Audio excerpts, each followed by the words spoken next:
Guys, may hapon guys, maadto na din ko guys kay buli na ko guys.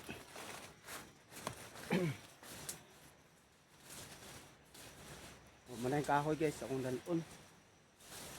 Mga to na ta guys.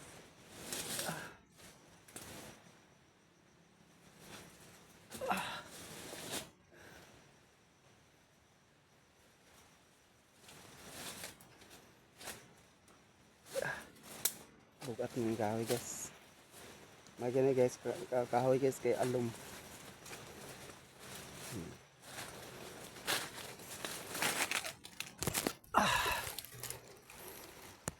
Nainasta na guys kay medyo pangpang manandalan. Daan nila mga agi guys. Ang dalan na ni guys. Tuloy lang po tayo. Gandahan lang. Balik pa tayo guys. Mamaya pang maubos ang kahoy nating pinaputol. Sayang naman eh. Hindi ang sudi doon. Pag-iwanan.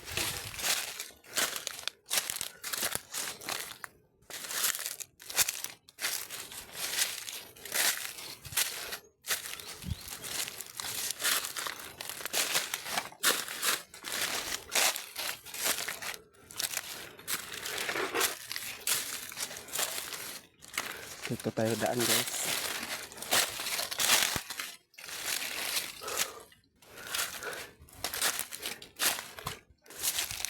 Tandaan lang po tayo.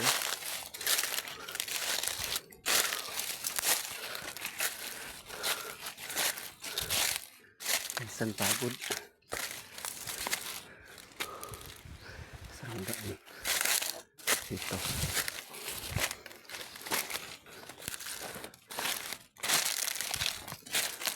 Okay. Nandito na tayo guys sa level na hindi na pangpang. Ano bang tawag sa pangpang guys? Hindi level ang lupa.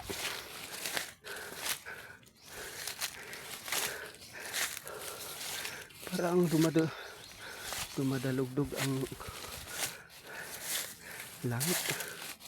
Baka may ulan mamaya guys. At nandito na tayo.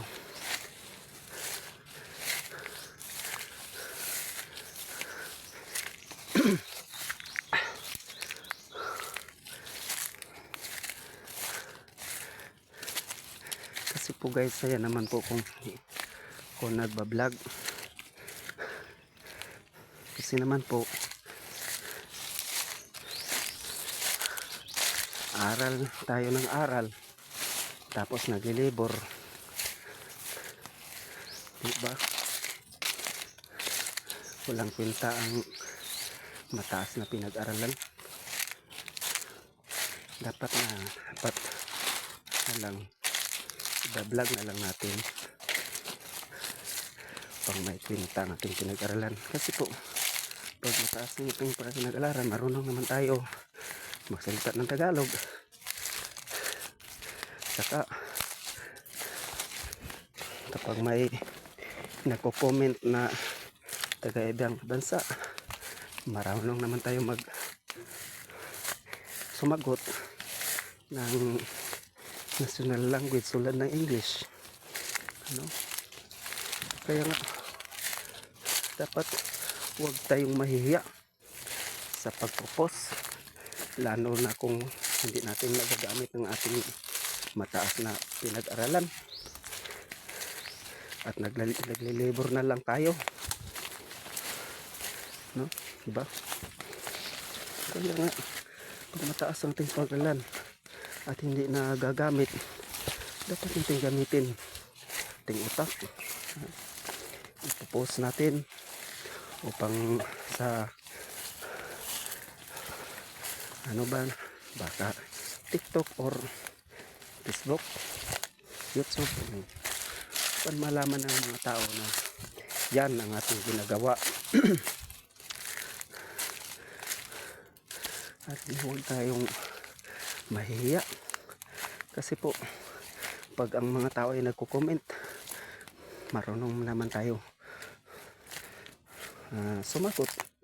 Marunong tayong magsalita ng Bisayan language. Kung nakatira ka sa Mindanao, no? Saka marunong may tayo magsalita ng Tagalog. At saka nga marunong tayo magsalita ng English kung mayroong magko-comment ng taga ibang bansa. Ano pong ikakaya natin na sa ating mga paglilibor. Wala tayong dapat ikahiya kasi may alam tayo, no?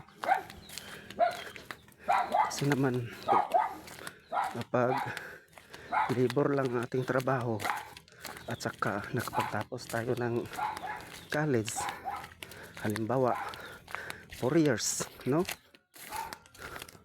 Sayang po ang ating pag-aaral, walang mangyari.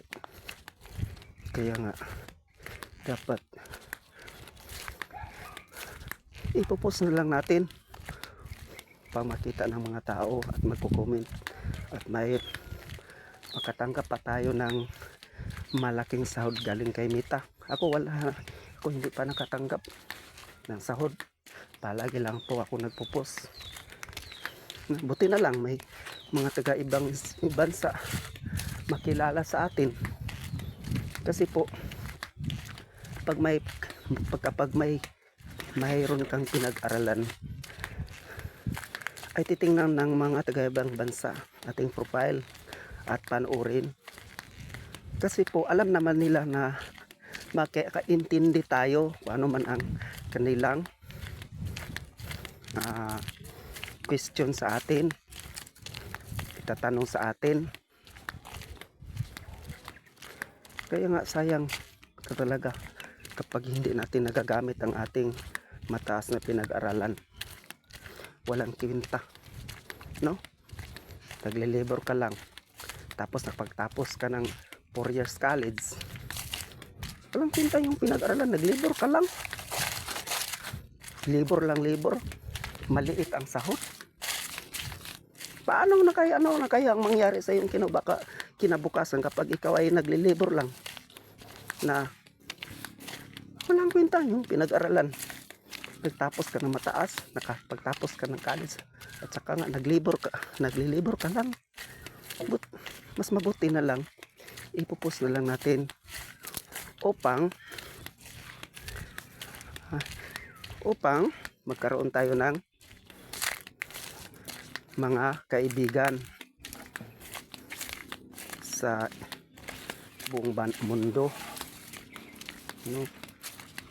At makilala tayo kahit saan tayo pupunta, makilala tayo ng mga tao na ganon rin ang nangyari sa ating pinag-aralan, nagiging vlogger. Yan tama natin gawin, guys. Huwag sayangin. Okay po, stop na natin kasi baka hindi na ma-post dahil sa taas, sobrang taas.